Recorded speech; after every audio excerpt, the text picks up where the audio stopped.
The morning had not yet fully dawned when Clara pushed open the iron gate of the large house. The metal creaked, as if protesting against that presence so early, so silent, so insignificant. She carried a worn cloth bag on her left shoulder and a crumpled envelope in her right hand, a letter of recommendation that a neighbor had written by hand, in crooked and generous letters, saying that Clara was a trustworthy woman. Trust. It was the only thing she could still offer the world. The garden of the house was too spacious for just one person. Rose bushes aligned with surgical precision, a green lawn that seemed to have been painted, and in the center a stone fountain where the water trickled in a thin, steady stream, as if the house itself were involuntarily weeping. Clara paused for a moment before the front door. She took a deep breath. She adjusted her hair, which was tied in a tight bun, ran her hand over the simple dress she had ironed 3 times the previous night, and rang the doorbell. No one answered for the first 30 seconds. She thought about ringing again, but something inside her, perhaps the habit of not bothering people, of occupying as little space as possible in the world, made her wait. She waited as she always waited, standing, silent, without complaining. The door opened with a dry click. A middle-aged woman, wearing a starched apron and with a tired look, sized her up and down without saying good morning. It was Dona Mercia, the housekeeper for over 15 years. Her eyes had the hardness of someone who had learned that kindness doesn't survive in large houses. "Are you the new one?" Clara nodded. "Come in. Shoes can be left over there." And that's how Clara entered Rafael Montero's life. Without music, without an introduction, without anyone noticing. As if she were just another piece of furniture delivered in the morning. The house had 3 floors. On the ground floor, the enormous kitchen with marble countertops that no one actually used for cooking, the dining room with a table for 12 that almost always only accommodated one person, and the library, an entire room lined with books that smelled of old paper and loneliness. On the first floor, the guest rooms that never received guests, and on the second floor, Raphael's room, the master suite, with a balcony overlooking the garden and the city skyline below. Clara was given a room at the back of the house, a small room with a single bed, a plywood wardrobe, and a window overlooking the back wall. Dona Mercia explained the routine with the same emotion one might use to read a medicine leaflet. Coffee at 6:30, cleaning the rooms in the morning, lunch served at noon sharp, laundry washed and ironed in the afternoon, dinner at 7, and then silence. Absolute silence. "Mr. Raphael doesn't like noise," said Mrs. Mercia. "He doesn't like conversation. He doesn't like questions. He does what he has to do and becomes invisible. That's the best advice I can give you." Clara didn't need that advice. She'd been invisible for a long time. In the first few days, Clara didn't see Raphael. She knew he existed because she found signs of him around the house. A half-empty cup of coffee on the kitchen counter, an open book on the library sofa, a jacket thrown over the office chair. They were traces of someone who lived there without truly inhabiting the space, as if he, too, were a ghost in that overly large house. Dona Mercia recounted, in loose fragments and without enthusiasm, that Raphael was 34 years old, owned an engineering company he had inherited from his father, and had lived alone since his fiancée left him 2 years earlier, a week before the wedding. Dona Mercia never revealed the fiancé's name, perhaps because she didn't want to, perhaps because in that house, certain names were like wounds. No one touched them for fear they would bleed again. Clara absorbed each piece of information in silence, not out of curiosity, but out of instinct. She had learned from a very young age that understanding her surroundings was a form of survival. In the house where she grew up, with a mother who worked 3 jobs and a stepfather who drank until he forgot his own name, knowing how to read the mood of each room was what kept her safe. She knew, for example, that when the air became too heavy, it was time to disappear. She knew that smiling at the wrong moment could be costly. She knew that silence was both a shield and a prison. It was on the 4th morning that she saw him for the first time. Clara was in the kitchen, her back to the door, cutting fruit for breakfast. The knife glided over the ripe mango with mechanical precision, and she hummed softly a song her mother used to sing when she thought no one was listening. A nameless melody made more of sighs than notes. "Who are you?" The voice came from behind, deep and hoarse, as if it hadn't been used in days. Clara turned quickly, the knife still in her hand, her heart racing. And there he was, Rafael Montero, thinner than she had imagined. Deep, dark circles under his eyes, dark, disheveled hair, a beard that hadn't been trimmed in days, but was resignation. He was wearing a crumpled gray t-shirt and sweatpants. He was barefoot. He looked like someone who had woken up not because he wanted to, but because his body insisted. "Clara," she replied, lowering the knife. "I'm the new employee. I started on Monday." He looked at her for a moment that lasted longer than necessary. It wasn't a look of interest. It was the look of someone trying to understand why there was a new person in a place where he'd already grown accustomed to their absence. "Nobody warned me." "Mrs. Mercia said that you authorized it." Raphael made a sound that could have been confirmation or indifference. He walked to the coffee maker, poured himself a cup without looking at Clara again, and left the kitchen. His bare feet on the cold floor made no sound. It was as if he didn't want to leave a trace, not even inside his own house. Clara stood still for a few seconds, her heart still pounding, not out of fear, not out of shame. Because of something she couldn't name at that moment, a strange feeling of having looked into the eyes of someone who was also carrying too much weight. The following weeks continued in the same silent routine. Clara woke before sunrise, made coffee, and cleaned the rooms with almost reverent care, as if every object in that house were too fragile to be touched without delicacy. She discovered that Raphael spent most of the day in his second-floor office, from which came muffled sounds of tense phone calls and computer keys. Sometimes he came down for lunch, sometimes he didn't. When he did come down, he ate in silence, staring at some fixed point on the wall as if he were talking to someone only he could see. Clara would serve the dish, collect the silverware, and disappear. That was the rule. That was her role. Donna Mercia always repeated, invisible. The word echoed in Clara's head like a mantra she knew by heart, long before she set foot in that house. But there was something that routine couldn't hide. Clara understood things that perhaps no one else noticed, because no one else looked. She noticed that Raphael left the office light on until the early hours of the morning. That sometimes, when he thought he was alone, he would stop in front of the library window and stand there, motionless, his forehead almost touching the glass, looking outside as if searching for something that has already gone. She noticed that he never answered his personal phone, only his work phone, that there were no photos in the house, none, not even family photos, neither friends nor himself. The walls were clean like blank pages of a story that someone decided not to tell. And above all, she realized that he was alone in a way that couldn't be resolved with company. It was a structural loneliness, embedded in his bones, in the way he walked, in the way he held his coffee cup, always with both hands, as if he needed something to hold on to. Clara knew this kind of loneliness, not because she had read about it, but because she lived in it. A month after it began, something small happened, something that shouldn't have meant anything, and yet it changed the invisible temperature of that house. It was a rainy Tuesday. Clara was in the library dusting the shelves when a book fell. She bent down to pick it up and saw that it was a worn copy of a novel she knew. She had read that book 3 times. The same book, borrowed from a public library a 40-minute bus ride from the house where she grew up.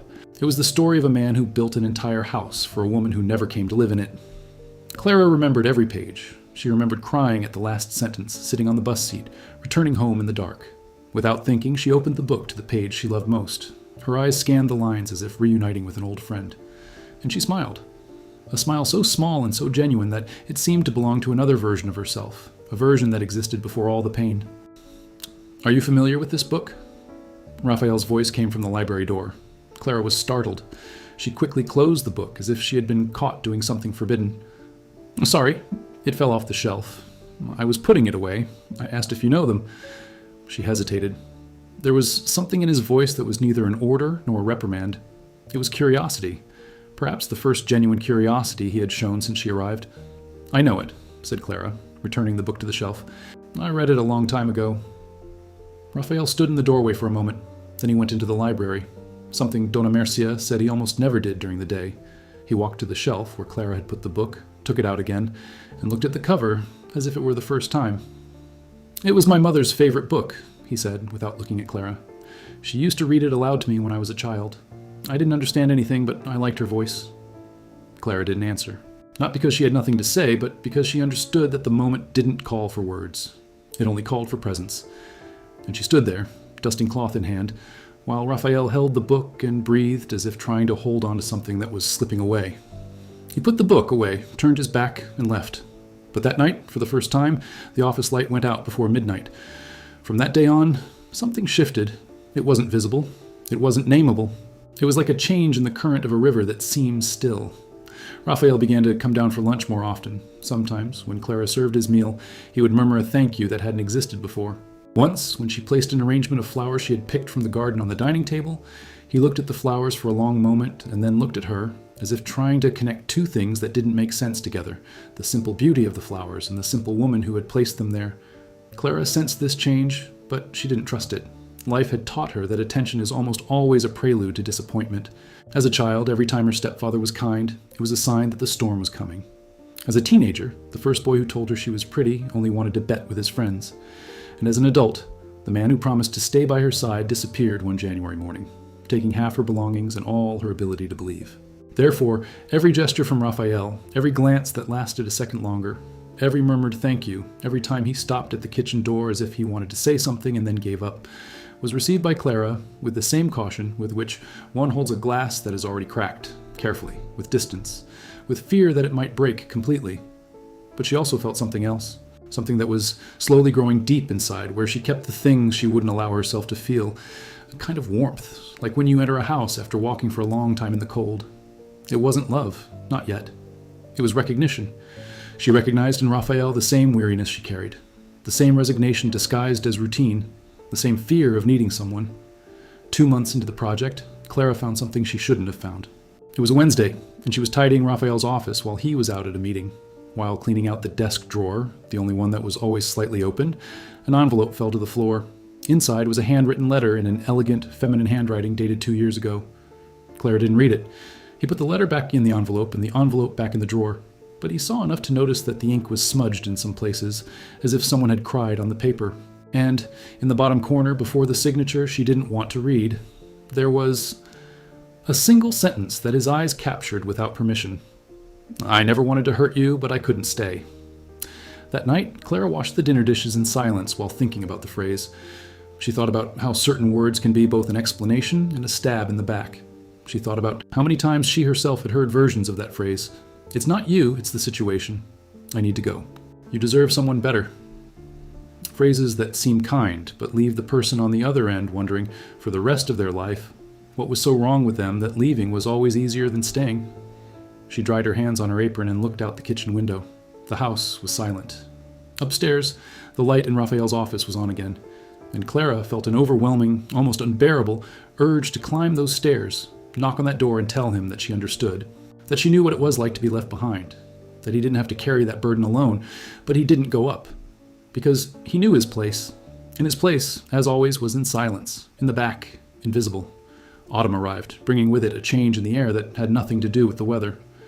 Raphael began to appear more frequently in the common areas of the house, not just to eat, but to simply exist there. Clara would find him in the library in the afternoon, reading. In the kitchen in the morning, making coffee before she had time to prepare it. In the garden at dusk, sitting on the stone bench near the fountain, his eyes closed and his face turned towards the setting sun. It was as if the house was slowly awakening from a long period of anesthesia. And Clara, unintentionally, unplanned, without fully realizing it, was part of that awakening. Small things happened. Things that, on their own, meant nothing, but together formed a constellation of something that neither of them dared to name. Raphael started asking questions. Not important things, small things. If she liked rain, if she preferred coffee or tea, if she had, born in the city or the countryside. Questions asked almost casually, thrown into the air while he fiddled with his cell phone or flipped through a newspaper, as if he wasn't really paying attention. But Clara noticed that he always remembered the answers. When she said she liked chamomile tea, the next day there was a fresh box of chamomile in the pantry. When she mentioned that she missed mangoes, the fruit of the city where she grew up, a basket of mangoes appeared in the kitchen without explanation. Clara didn't comment. She guarded each gesture like someone guarding a rare coin, knowing it probably wasn't worth what it seemed, but unable to throw it away. And she also did things that went beyond what was required. She started separating the newspaper at the crossword puzzle page because she had noticed that he always did the crossword puzzles during breakfast. She started leaving a glass of water on his bedside table before he went to sleep because she knew he woke up during the night. She arranged the library books in the order he seemed to prefer, not alphabetically, but according to some emotional logic she had deciphered by observing which ones he took out and put back most often. Donna Mercia noticed. Of course she noticed. Donna Mercia had eyes that could see through walls. "Be careful," she said one morning, while Clara was hanging clothes on the line. The word came out dry, without context, like a stone thrown into a still lake. Clara stopped stretching. "Be careful about what?" "You know what with." Clara didn't answer. She resumed spreading out Raphael's shirts with firm hands and a troubled heart. "I've seen this happen before," continued Donna Mercia, without cruelty but without kindness. "A new woman arrives, thinks the boss is looking at her differently, starts daydreaming. Do you know how it ends? I don't know. It ends in the street, with a suitcase in hand and no letter of recommendation." Clara swallowed the answer she wanted to give. She wanted to say that she wasn't dreaming at all, that she knew exactly where she belonged, that the chasm between her and Raphael was too wide to be crossed by mangoes in the kitchen and cups of chamomile tea. She wanted to say that she had given up on dreaming a long time ago, that dreaming was a luxury that didn't fit into the life of someone who didn't even have a place to lay their head. But she said nothing. She simply finished hanging up the laundry and went back inside the house, feeling the weight of Dona Mercia's warning as yet another layer of armor she needed to put on. That night, Clara cried. She cried alone, in the back room, her face buried in the pillow so as not to make a sound. She wasn't crying for Raphael. She was crying for herself, for the life she had led, for the doors that never opened, for the hands that never held her. She cried because, for the first time in years, she had felt something resembling hope, and hope was the most dangerous thing she knew. When she calmed down, she washed her face in the tiny bathroom sink, looked at the cracked mirror, and made a promise to herself. She would work, she would be professional, she would save money, and she would leave that house before what little remained of it completely crumbled. It was a simple plan, a safe plan, a plan that didn't depend on anyone, but Clara's plans never seemed to work. 3 days after Dona Mercia's warning, Raphael fell ill. It wasn't anything serious, a bad flu that kept him in bed for almost a day. That week, Dona Mercia, who had been taking care of the house for years, declared that it wasn't her obligation to care for the sick, and that Mr. Raphael could very well call a doctor if needed. It was a boundary she didn't cross, a line she had drawn long ago between domestic service and personal involvement. Clara didn't have that line, or perhaps she did, but it was so thin and worn by time that it was no longer useful for separating anything. On the first day, she left a tray with soup and tea by the bedroom door and knocked lightly. She heard a hoarse murmur which she interpreted as permission and went in. Raphael was lying down, wrapped in the sheets, his face red with fever and his eyes glazed. The room smelled of sweat and loneliness. "I brought soup," said Clara, placing the tray on the bedside table. "No need," he replied, his voice cracking. "I know." She adjusted the pillows so he could sit up. She opened the window to air out the room. She filled a glass of water and placed it in his hand. She did all this with the naturalness of someone caring not out of obligation, but out of instinct. The same instinct that made her, as a child, tuck her mother in when she fell asleep on the sofa after an 18-hour workday. Raphael drank the water slowly, looking at Clara as if he were seeing something he hadn't seen before. Not her beauty, although she was beautiful, in a discreet and disarming way, with brown eyes that seemed to hold more stories than an entire library. No, what he saw was something rarer. He saw care, genuine care, without self-interest, without an agenda, without the expectation of receiving anything in return. He wasn't used to this. The bride who left him was brilliant, magnetic, the kind of woman who could walk into a room and rearrange the scenery, the gravity of the place. But her love always came with conditions, with timelines, with the expectation that Raphael would be something he didn't know how to be.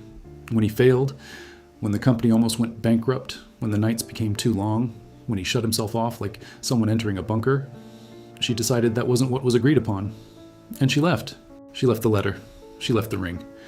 And she took with her the last thing he believed he deserved. Now, lying in that bed, feverish and weak, looking at a woman he barely knew but who was simply there, asking for nothing, Raphael felt something stir inside him. Something rusty and heavy, like a gear that hadn't turned in years. "Clara." "Try?" "Thanks." The word came out differently this time. It wasn't the mechanical thank you of lunch. It was a trembling thank you. A thank you that had weight. That cost something. Clara nodded and left the room. In the hallway, she leaned her back against the wall and closed her eyes. She felt her heart pounding in her ears. She took a deep breath, and she repeated to herself like a mantra, "Don't get attached. Don't get attached. Don't get attached." In the following days, Clara cared for Raphael with the quiet efficiency that was her trademark. Soup 3 times a day, tea with honey at night, cold towels on his forehead when his fever rose. She checked his temperature, changed the sheets, kept the room airy and clean, and each time she entered that room, the distance between them decreased by a millimeter that no one could measure, but that they both could feel. On the 4th night of the flu, when the fever finally subsided, Raphael asked her to stay. Not in those exact words. He would never say, "Stay." What he said was, "You don't need to leave now." Clara was clearing away the dinner tray. She stopped. She looked at him. He was sitting on the bed, propped up against the pillows, with his mother's book open on his lap. He seemed better. The color had returned to his face, but there was something in his eyes that the fever couldn't explain. A vulnerability he normally hid as well as he hid everything else. "I was reading that again," he said, picking up the book. "And I thought about that thing you said, the one I'd already read." "Yes, I've read it. 3 times. 3 times?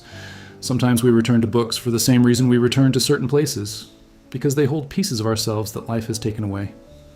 Raphael fell silent. It was the kind of silence that happens when someone says exactly what you needed to hear but couldn't quite put into words. He looked at the book in his hands. Then he looked at Clara, and for the first time since she had arrived at that house, he smiled. Not a big, bright smile. A small, cracked, imperfect smile. a smile that seemed to hurt a little as it was born, like a flower breaking through concrete. Clara felt the ground tilt beneath her feet, not because the smile was beautiful, but because it was genuine. And truth, when it appears among people who have spent too long pretending they feel nothing, has the weight of an avalanche. "Sit down," he said, pointing to the armchair next to the bed. "Tell me, how does someone like you end up working in a house like this?" "Someone like you?" Clara almost asked what he meant by that, but she didn't. She sat in the armchair, tray still in her hands, and began to speak. She didn't tell everything. There were things she never told anyone, but she told enough.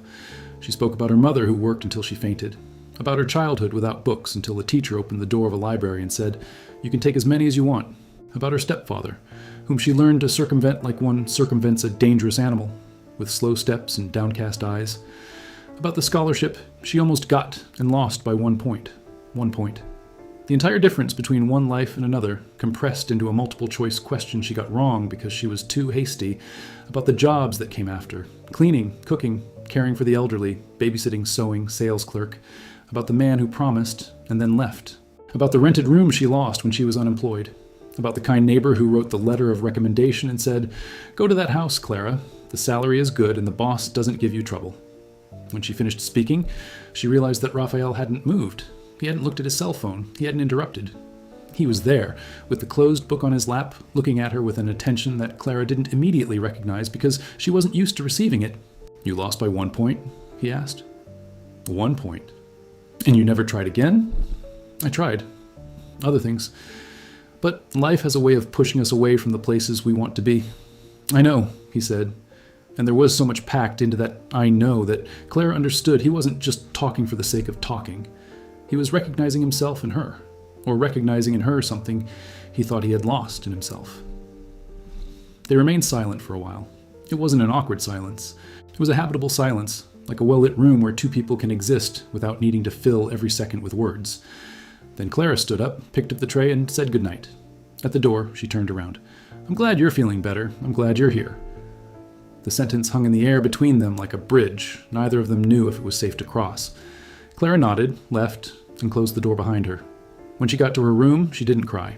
For the first time in a long time, she sat on the bed and just breathed, listening to the silence of the house, feeling the weight of that phrase in her chest. "I'm glad you're here." No one had ever said that to her. No one had ever looked at Clara and felt anything resembling happiness at her presence. And there, in that back room, with the window overlooking the wall and the creaking single bed, Clara admitted to herself the thing she swore she wouldn't admit. He admitted that he wasn't just taking care of Raphael. You were caring. Truly. In a way that hurts. In a way that leaves no turning back. Raphael recovered from the flu, but something inside him didn't return to its previous state. It was as if the illness had softened a protective layer he had spent years hardening. He returned to his work routine, to meetings, to phone calls. But in the intervals, in the spaces between one obligation and another, he sought out Clara. Not in an obvious way, not in a way that Donna Mercia or anyone else could point out, but he sought her out. He would go down to the kitchen whenever he knew she would be there. He would stay in the library while she cleaned the next room, with the door open, as if it were nothing. He began to eat dinner more slowly, lingering at the table, asking questions about the dish, about spices, about things they both knew he didn't really care about, but which served as an excuse for her to stay a few more minutes in the same room. One evening after dinner, he found her in the garden. Clara had a habit of sitting on the stone bench after she finished all her chores, in the few minutes she had before retiring to her room. She would sit there, look at the sky, and breathe in the cool night air, as if recharging a battery that the whole day had drained. Raphael appeared without warning. He sat at the other end of the bench, leaving between them just the right amount of space, which was both respectful and insufficient. "Beautiful night?" he said. "And yes. Do you do this every night? Sit here?" "When I have time. It's my moment. Just mine." He understood the implicit message. She was saying, with all the politeness in the world, that this was her space and that he was intruding. But instead of getting up, instead of apologizing, he said, "Can I stay? I promise I'll be quiet." Clara glanced at him sideways. In the dim light of the garden, with the weak light coming from the kitchen, his face had a gentleness that the day didn't allow. Without the weight of responsibilities, without the armor of the boss, the businessman, the man who had been abandoned, there, on that bench, he seemed simply like someone who didn't want to be alone. "You can," she said, and they stayed there, in silence, side by side, looking at the same sky, feeling the same cold, each carrying their own ruins, but for a few minutes sharing the space between them. It was that night that Clara knew with absolute certainty that she was in love. And it was that same night that she decided she needed to leave. The decision to leave wasn't dramatic. There were no tears, no scenes, no conversations. Clara simply started looking for another job on her days off. She would go to the city, leave her name at agencies, ask around at restaurants, visit families who needed help.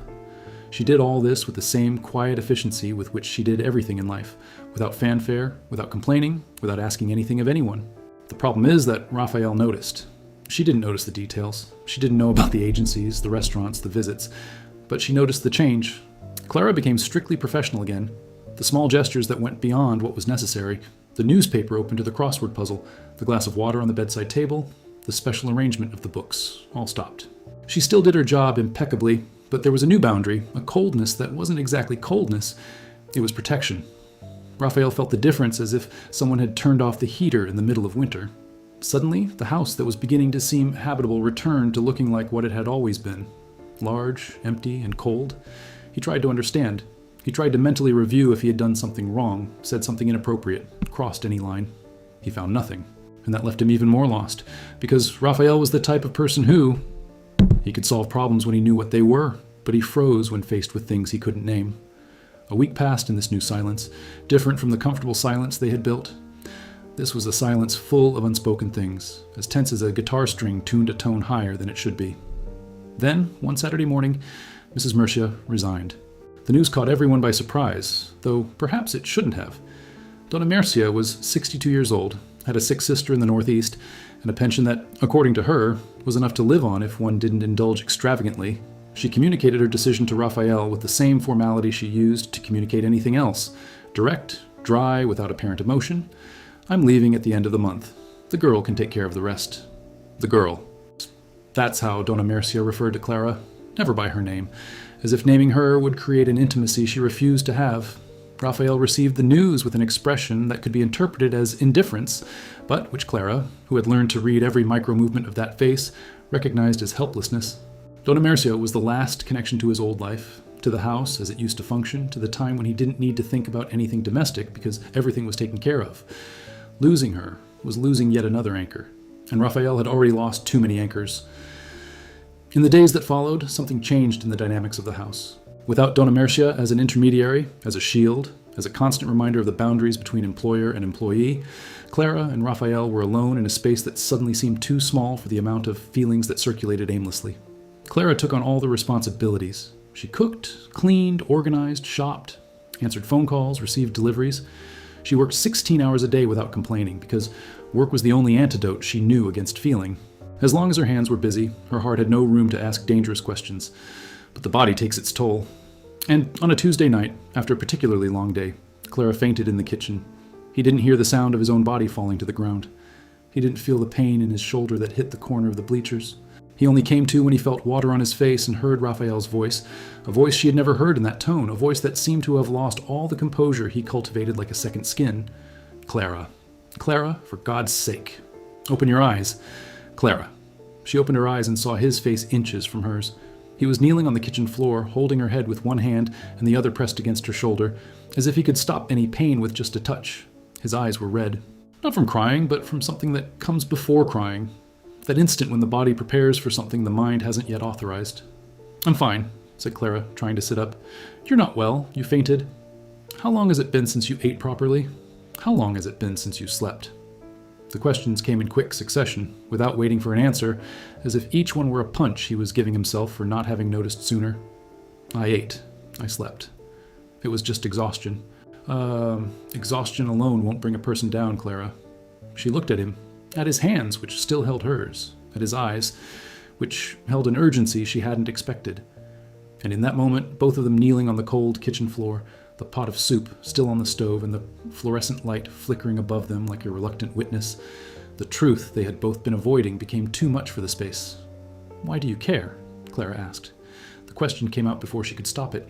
It came out raw, unfiltered, without the politeness she always maintained like a wall. Raphael didn't answer immediately. He let go of her hand and ran it over his face, as if trying to gather his thoughts. Then he sat down on the floor next to her, leaned his back against the kitchen cabinet and stared straight ahead. I don't know when it happened, he said, his voice low. I don't know if it was when you smiled looking at that book, or when you brought soup when I was sick, or when you sat with me in the garden without asking anything. I don't know. I only know that one day I looked at this house, and for the first time in 2 years, it didn't look like a coffin. And it was because of you. Clara felt his words seep into her like water on dry land, slowly, painfully, filling cracks she didn't even know existed. "You're my boss," she said, not as an accusation, as a reminder, for him and for her. "I know. And I'm the maid. I know that too. So you know that's not possible. I know I shouldn't. I don't know if I can't." Clara closed her eyes. Inside her, two forces clashed with silent violence.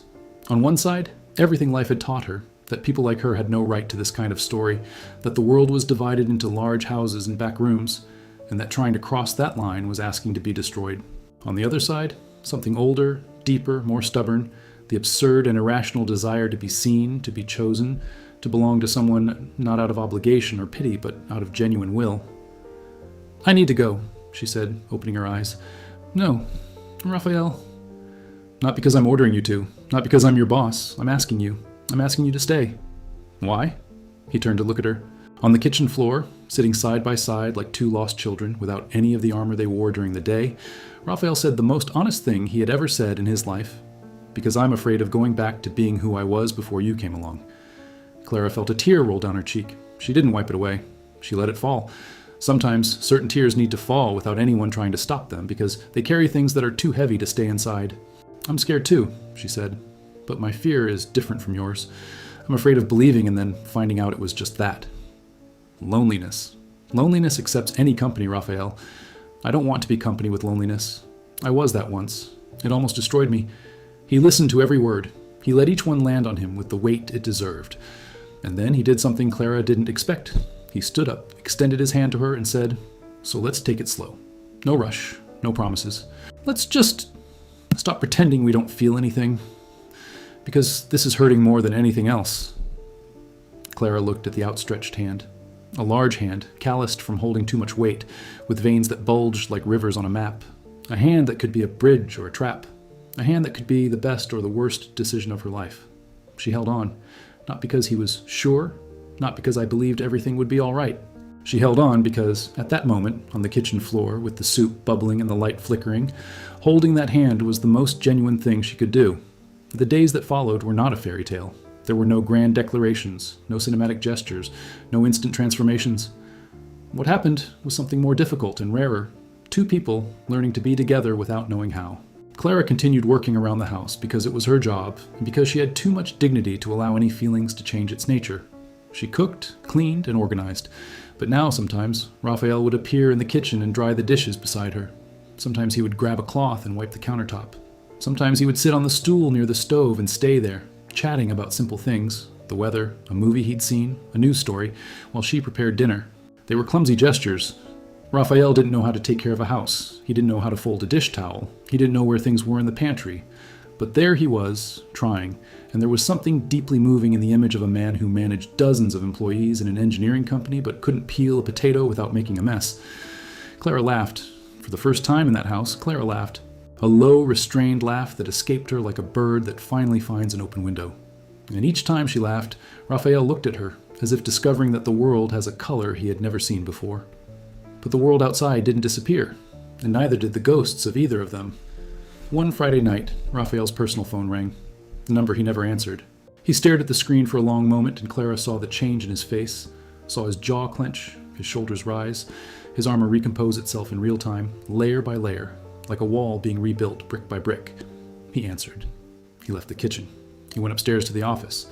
The door closed with a click that sounded to Clara like a gunshot. She didn't hear the conversation. She didn't try to listen. But she heard the silence afterward, the kind of silence that happens when someone hangs up the phone and sits in the dark, staring at their own hands, trying to remember who they are. Raphael didn't come down for dinner that night, nor the next. On the third night, Clara went upstairs. She knocked on the office door. There was no answer. She knocked again.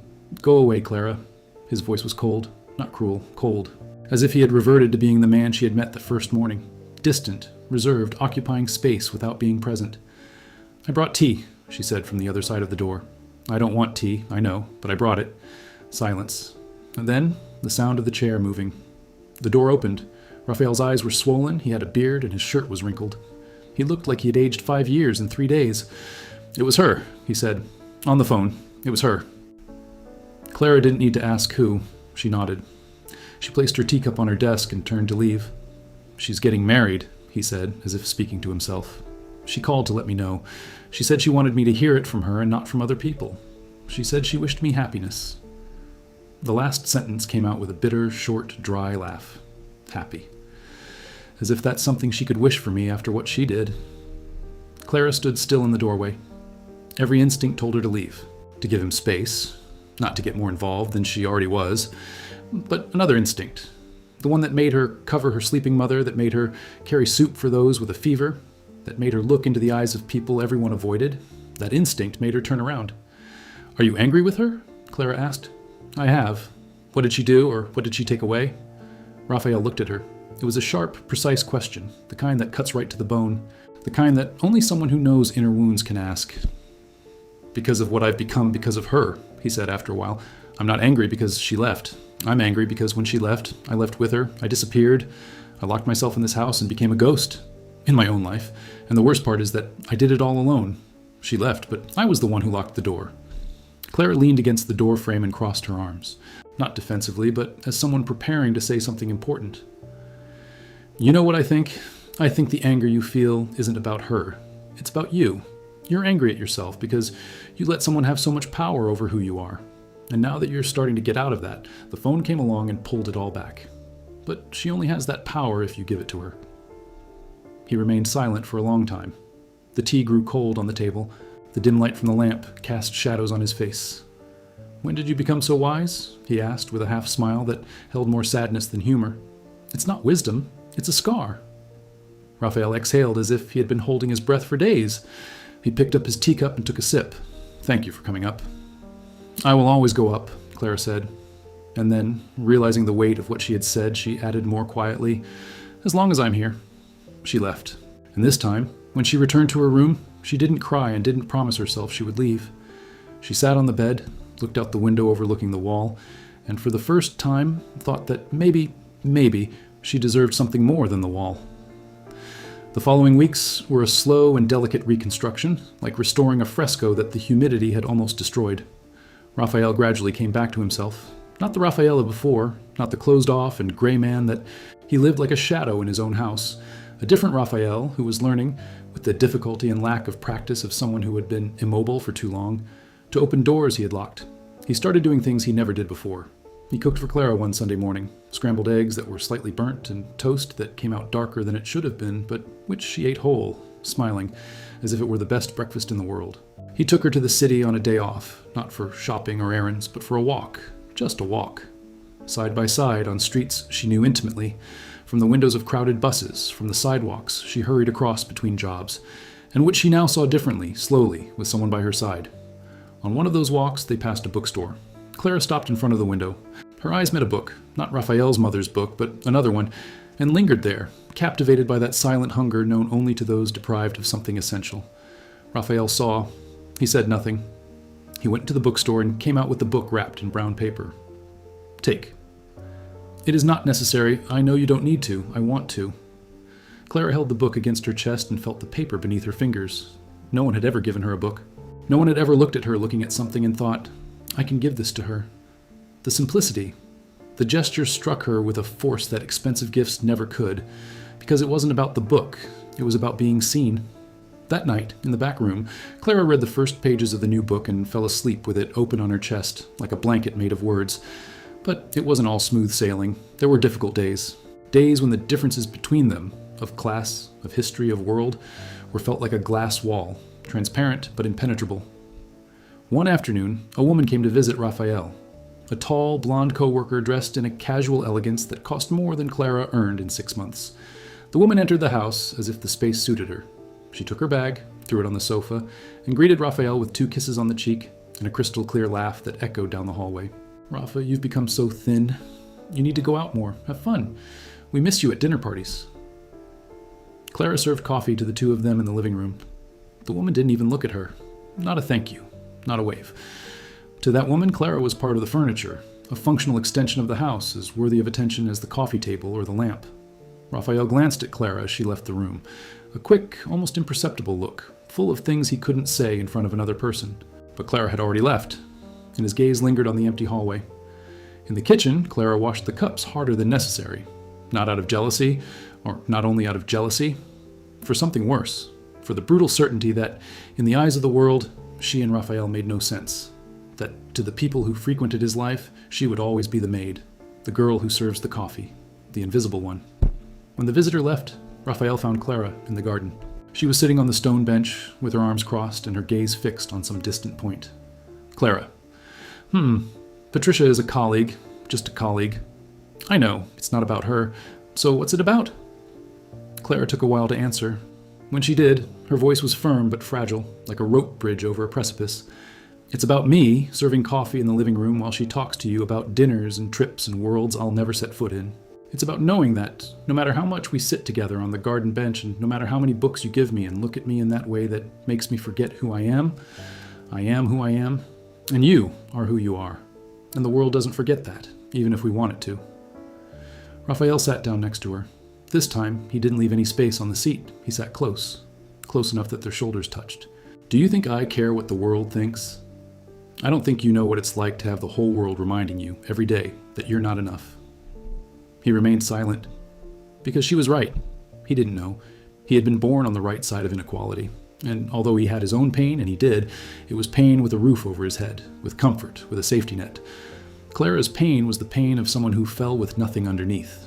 I can't change the world, he said after a long silence. But I can choose. And I choose you, not because it's easy, not because it makes sense to anyone out there. I choose you because when I was lying there with a fever, thinking it didn't matter if I got better or not, you showed up with soup and asked for nothing in return. Because when I was in the dark, you came upstairs with tea. Because you read the same books my mother read, and look at the sky the same way I did when I was a boy and thought the world could be good. Clara felt his shoulder against hers. She felt the warmth seeping through his shirt. She felt each word settle in a place inside her that had been empty for so long she had forgotten it existed. I don't know how to get what you're offering, she said, almost in a whisper. No one has ever offered me anything without asking for something in return. I'm not charging anything. I know, that's what scares me the most. He turned to her. He raised his hand and, with a gentleness that contrasted with everything he was, engineer, businessman, a man with large, calloused hands, touched her face. It was the first touch. The first contact that wasn't functional, that wasn't accidental, that wasn't part of any work routine. It was skin on skin, choice over fear, desire over silence. Clara closed her eyes. A tear rolled down her cheek and met his fingers. Stay, he said. It was no longer a request. It was a surrender. Raphael was standing before her without armor, without a company, without a big house, without a surname. He was there like the boy who listened to his mother read aloud and thought the world was safe. He was there like the man he had become, left behind and having learned in the worst possible way that to love is to accept that the other person can leave and to choose to love anyway. I'll stay, Clara said. And when she said it, it wasn't a promise. It was a surrender. The most beautiful and most terrifying surrender that existed. That of someone who accepts being happy without any guarantee that the happiness will last. That night, they didn't kiss. There was nothing that an outside observer could call romantic in conventional terms. They sat on the garden bench until the cold drove them away. Then they went inside together. Clara made tea. Raphael took the books from the library to the kitchen table. They sat facing each other and read in silence, each their own book, sharing the space as one shares a prayer. When Clara got up to go to her room, Raphael called her. Clara, she turned around. Tomorrow I want to show you something. What? Tomorrow. She nodded and went to sleep. And that night, for the first time in her memory, she slept without fear. She slept like a child. She slept like someone who knows that when she wakes up, there will be something worth opening her eyes for. The next morning, Raphael took her to a part of the house she had never seen before. At the far end of the first floor, behind a door she had always thought led to a storage room, there was a spacious room with a large window overlooking the garden, streaming in golden beams of natural light. The room was empty, except for a table in the center and a chair. When my mother was alive, said Raphael, standing in the doorway, this was her studio. She painted, not professionally, just for herself. She said that painting was the only thing she did without thinking about what others would think. Clara entered the room slowly, like someone entering a temple. After she died, I closed that door. I couldn't go back in, and over time I forgot, or pretended to forget, which is what we do with things that hurt too much. He came in too. He stopped beside the table, ran his hand over the dusty wood. "I want this space to be yours." Clara looked at him, confused. "Yours?" he repeated. "For whatever you want. For reading, for studying, for being alone when you need to. A place that's just yours, not in the back, not a service area. Yours." Clara looked around the room, at the light streaming through the window, at the table that had waited years for someone to sit at it again, and she understood what Raphael was doing. He wasn't giving her a room. He was giving her dignity. He was saying, without using words, that she deserved a beautiful space, that she deserved light. "I can't accept that," she said, her voice breaking. "You can, and you will." "Raphael, my mother would have liked you, I'm sure of it." It was that phrase that broke her, not because it was grand or poetic, but because it was exactly what Clara needed to hear without knowing she needed it. That someone, somewhere, even if they were no longer here, would have liked her, would have approved of her, would have said, "This one, yes, can stay." Clara cried. This time she didn't hide it. She cried standing up in the middle of that empty, light-filled room, and Raphael hugged her. It was their first hug. An awkward hug, too tight, with their arms in the wrong place and their hearts in the right place. A hug that lasted longer than either of them had planned, and that ended not because they wanted it to, but because they needed to breathe. "Thank you," Clara said, her face pressed against his chest. "No, thank you. You brought my home back to life. You brought me back to life." The following months were spent building, slow, imperfect, full of stumbles and setbacks like any true construction.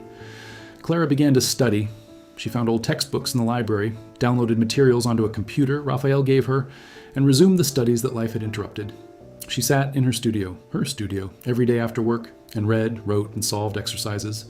Raphael, who had a degree in engineering, began to help her with mathematics. They sat at the table together, him explaining equations with the patience of someone who discovers that teaching is a form of love, and her learning with the hunger of someone who knows that knowledge is the only thing that no one can take away. At the company, Raphael also changed. He started arriving earlier and leaving on time. He stopped accepting meetings on Saturdays. He went back to having lunch outside the office. His colleagues noticed. Some commented that he seemed different, more present, more relaxed.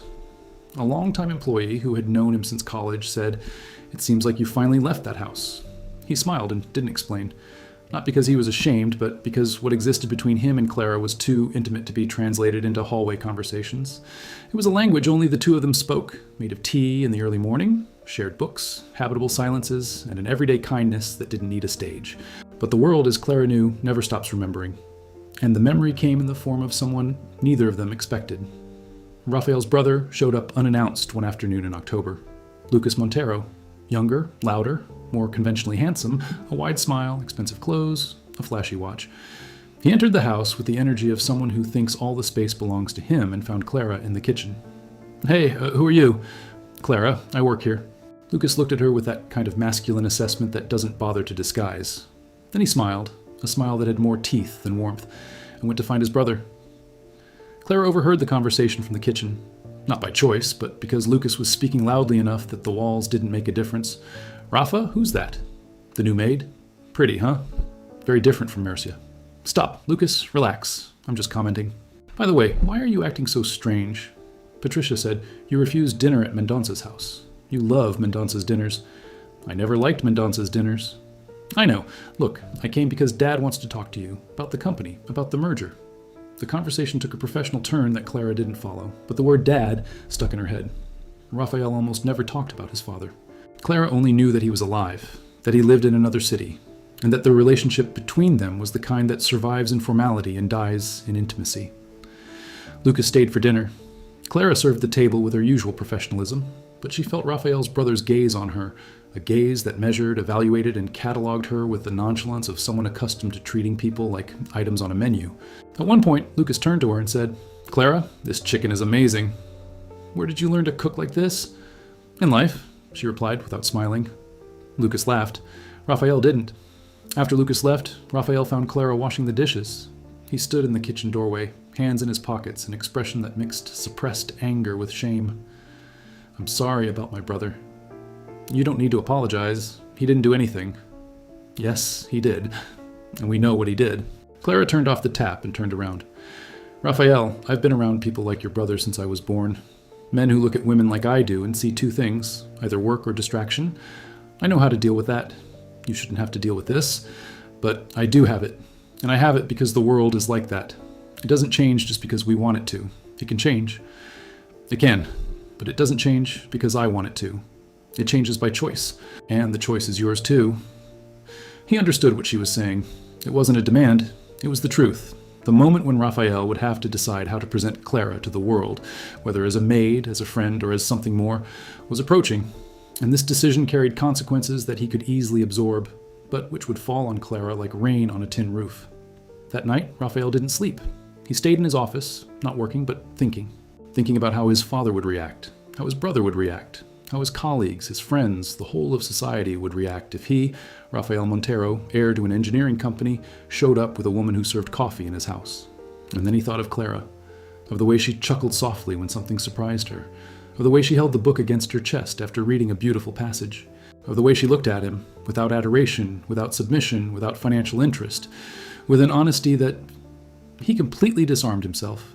He thought of the soup she brought him when he had a fever, of the tea she brought him when he was in the dark, of the question she asked in the kitchen, "Why do you care?" And the answer he gave, "Because I'm afraid of going back to being who I was." And she realized that the answer was still the same, that the fear was still the same, that the choice, deep down, wasn't between Clara and the world. It was between truly living and returning to being a ghost. When the sun rose, Raphael came downstairs. Clara was in the kitchen, as always cutting fruit for breakfast. The knife glided over the mango with the same precision as that first morning, months ago, when he had asked who she was, and she had answered with her name as if handing over a document. Now he knew who she was, not just her name.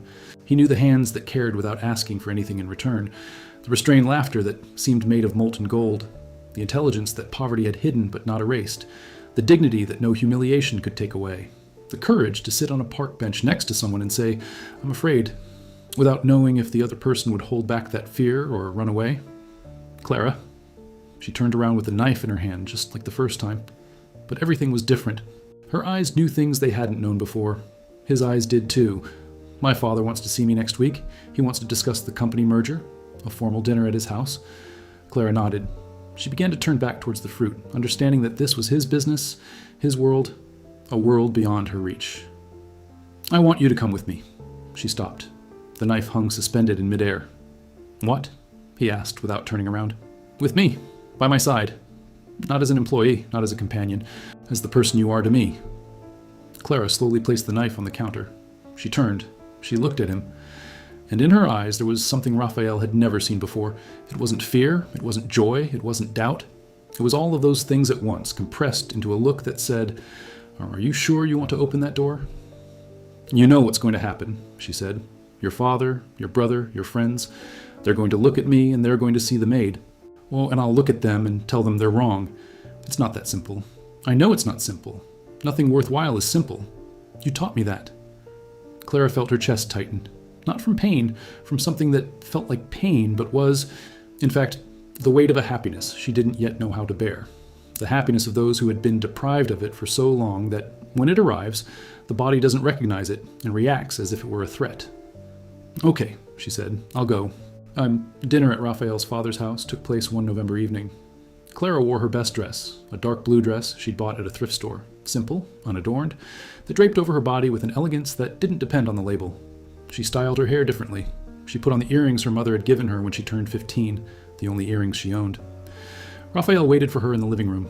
When he saw her come down the stairs, he stopped, car keys in hand, looking at her with an expression she would never forget in the rest of her life.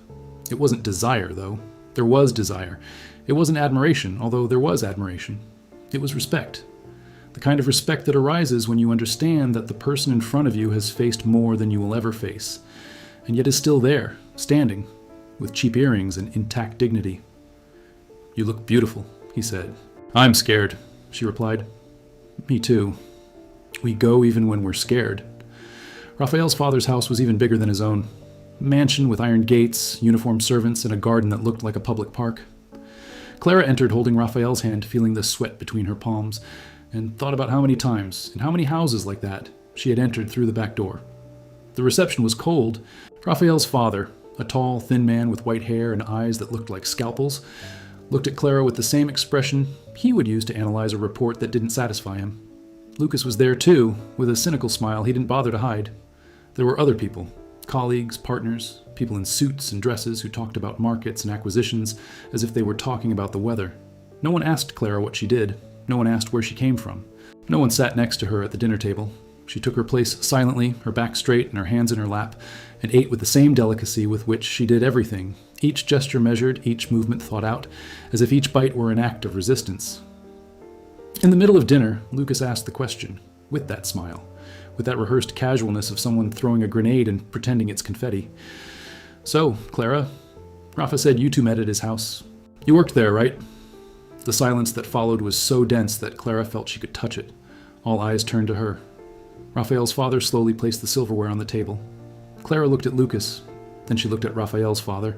Then she looked at Raphael, who was beside her, his jaw clenched and his eyes blazing with a fury he was struggling to contain. And then Clara did something that no one at the table expected. She placed the napkin on her lap, straightened her shoulders, and replied in the firmest and calmest voice she had ever used in her life. "I work. I didn't work. I work. I'm responsible for Raphael's house. I cook, clean, organize. It's honest work. And yes, that's how we met. He needed someone to take care of the house, and I needed a job. Neither of us planned what came next." The silence continued. Lucas lost his smile. Raphael's father looked at her with an unreadable expression. "And what came next?" asked the father, his voice controlled as if he were used to asking questions. "Then came respect, conversation, companionship. Your son is a good man. I know because I saw it firsthand. I saw when he was sick and didn't want to ask for help. I saw when he was sad and pretended not to be. I saw what he's like when nobody's watching, and what I saw made me want to stay." Raphael held her hand under the table. He squeezed. She squeezed back. The father didn't answer. He looked at the plate. Then he looked at Raphael. And he said a single sentence. "We'll talk later." Dinner continued with the same cold formality, but something had changed. Clara had done the most difficult thing one can do at a table where everyone is looking at you, expecting you to diminish yourself. She remained whole. On the way home in the silent car, Raphael drove with one hand on the steering wheel and the other holding Clara's. Neither of them spoke for almost the entire journey. Only when they were arriving, already on the street where the house was, did Clara say, "He won't accept it." "Maybe not. What if I don't accept?" Raphael parked. He turned off the engine. He turned to her. "So he doesn't accept it. And life goes on. Because the most important thing I have isn't in my father's company. It's sitting right here beside me." Clara looked at him in the dim light of the car. And there, in that cramped space that smelled of leather and night, she did the thing she had wanted to do for months. She leaned in and kissed him. A short, soft, shy kiss. A kiss that asked for nothing and offered everything. A kiss that said, "I am here. I chose to be here, and if the world doesn't understand, so be it." Raphael cupped her face in his hands. He rested his forehead against hers. And the two of them stood there, breathing the same air in the darkness of the car, in front of the house that had been a coffin and that was now, slowly, becoming a home. The weeks that followed the dinner were not easy. Raphael's father called 3 times. The first time, he was direct. "This is crazy. You're confusing gratitude with love." The second time, he tried the practical approach. Think about the company, the partners, what they're going to say. The third time, he was, more gently, almost kindly, "Son, I know you suffered, but this isn't how you deal with loneliness." Raphael listened to the 3 calls patiently. He responded to all 3 with the same thing. "I'm not trying to solve loneliness. I'm choosing who I want by my side. And if you don't accept that, I'm sorry, but the choice is mine." Lucas was more aggressive. He sent provocative messages. He made comments at family lunches that reached Raphael through third parties. He said, at a party to a group of mutual friends, that his brother was dating the maid, in the tone of someone telling a joke. The joke reached Clara, not because of Raphael, who would never have repeated it, but because of a delivery that came to the house, the boy from the market, who knew the boy who knew someone who was at the party, and who said, with the cruel innocence of those who don't understand the weight of words, "Is it true that you're the boss's girlfriend?" Clara thanked them for the delivery, closed the door, and rested her forehead against the wood. She breathed. She counted to 10, and she decided she wasn't going to cry. Not out of pride, out of exhaustion, because she had already cried enough over things other people did that she couldn't control. That night, sitting in her studio with the window open and the book closed on her lap, Clara made the hardest decision of her life. She needed to have a conversation with Raphael. A real conversation, without metaphors, without meaningful glances, without habitable silences. A bare conversation. He found him in the library. He sat down in the armchair opposite him and said, "I need to tell you something, and I need you to listen to the end." He put the book aside. "I love you," Clara said. And before he could answer, she continued, I love you in a way I didn't know existed. Not the love from soap operas, not the love from pretty stories. I love you in a real way, the kind that hurts, that confuses, that makes me want to be better, and at the same time makes me afraid of not being good enough. Clara, wait, let me finish. I love you, but I'm not going to be the reason for a war between you and your family. I'm not going to be the woman who destroyed a father-son relationship. I'm not going to carry that weight. I've already carried too much weight in my life. You're not destroying anything. My father and I were never close. But you're family, and family is the hardest thing to rebuild once it's broken. I know, mine broke and never came back. Raphael leaned forward, elbows on his knees, his eyes fixed on hers. What are you saying, Clara? That you want to leave? I'm saying that if staying means I have to be a source of shame in your life, I'd rather be a memory. The phrase hit Raphael like a punch, not because of its harshness, but because of its truth. Clara was saying that she loved him enough to leave if that was better for him. She was offering the rarest thing a human being can offer, unconditional love, love that accepts loss. He stood up. He walked over to her. He knelt before the armchair, as he had knelt on the kitchen floor the night she fainted, and took her hands in his. Listen to what I'm going to say. You're not a disgrace. You're the bravest thing that ever happened to me. I spent 2 years locked in this house, thinking I'd been abandoned because I wasn't good enough. And then you appeared, a woman who lost a scholarship by 1 point, who worked her whole life in jobs no one sees, who never had anything handed to her, and who still smiles looking at an old book as if it were a treasure. You showed me that enough isn't what we have. It's who we are. Clara looked at him kneeling there, his eyes shining, his voice trembling, with that vulnerability he only showed to her, and she understood something that perhaps would have taken her years to understand if it weren't for that moment. She deserved to be loved, not despite who she was, because of who she was. I'm going to talk to my father, Raphael said, but not to ask for permission, to tell him who I am, who I've chosen to be, and if he accepts, great. If he doesn't, life will go on. Because my life now includes you, and I'm not going to negotiate that. Clara released the breath she didn't even know she was holding. She squeezed his hands and said the simplest and most powerful thing she could say, "It is fine." 2 months later, on a Sunday in January, Raphael's father showed up at the house, without warning, just as Lucas had done. But unlike Lucas, he entered slowly, almost hesitantly, like someone stepping into unfamiliar territory. Clara was in the garden, watering the rose bushes. When she saw the black car park, her stomach sank. She dropped the watering can and went inside, driven by the instinct of someone who has learned that it's best to disappear when authority figures appear. But Raphael found her in the hallway and said, "Stay, please." Raphael's father sat in the room as if he were in a meeting room, upright, composed, with the posture of someone who had come to resolve something. Raphael sat down opposite him. Clara stood near the door, unsure of her place in that scene. "Sit down, girl," said the father without looking at her. His voice was firm, but not hostile. Clara sat down. What followed wasn't exactly a conversation. It was more of a speech. The father spoke for almost 20 minutes without interruption. He talked about the company, about legacy, about what the Montero family represented. He talked about expectations, about appearances, about the weight of a name. And then, at the end, he did something Raphael didn't expect. He did something Clara didn't expect. He did something that perhaps even he himself didn't expect. He turned to Clara and said, "My wife, Raphael's mother, was a public school teacher when I met her. I was the son of a factory worker. My father died building a bridge when I was 16. Everything I have, I built with my own hands. And at some point along the way, I forgot that. I forgot where I came from. I forgot that a person's worth isn't in their last name, because my last name, when I started out, was worthless." He paused. He looked at his own hands, large and aged, which had once carried bricks and now signed contracts. "I didn't come here to approve or disapprove of anything. I came because my son called me and said something I hadn't heard in a long time. He said, 'Dad, I'm happy.' And I realized it had been years since he'd said that. It had been years since I'd asked him. The silence that followed was unlike any other silence in that house. It was a silence of recognition, of surrender, of an old man finally admitting that he'd been wrong, not because he didn't love, but because he had confused protection with control. "Take care of him," said the father, looking Clara in the eyes for the first time. "He seems strong, but he's fragile. He always has been." "I know," Clara said. "I'll take care of it." Raphael said nothing. He didn't need to. His father's words had done something he thought impossible. They had opened a door that had been locked for decades. It wasn't forgiveness. It wasn't complete acceptance. It was the beginning of something. A first step on a journey that would take time, patience, and a great deal of courage. When their father left, Raphael and Clara remained silent in the room. The afternoon light streamed in through the windows with a golden glow that seemed to envelop everything in cotton. "Are you okay?" Clara asked. "I am. That's a lie." He laughed. A wet laugh mixed with something that could be relief or exhaustion or both. Okay, I'm a mess. But a good kind of mess. Clara got up, went to the kitchen, and returned with 2 cups of chamomile tea. She handed one to him.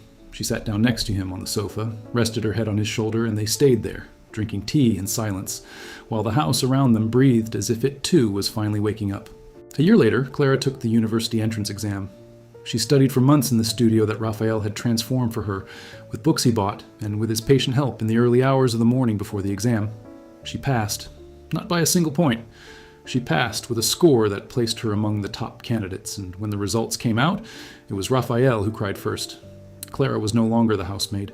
Not because she had stopped doing what she did, in fact she refused to stop until she could support herself, but because the label had lost its power to define her. She was Clara, the woman who read books 3 times a day, who made soup when someone had a fever, who carried tea upstairs when someone was in the dark, who looked at the sky from the garden bench and found there a piece of peace that the whole world couldn't take away. And Raphael was Raphael, no longer the locked-up man, the ghost of the big house, the heir who gave up on life because someone left. He was the man who learned, in the most unexpected way, that love isn't what you plan. It's what happens when you stop pretending you don't need anyone. On the last night of this story, which isn't their last night, just the last one that fits here, Raphael and Clara sat on the stone bench in the garden. The stone fountain trickled its thin stream of water. The rose bushes were in bloom. The sky had that late afternoon color that seems to exist only so that people stop and look up.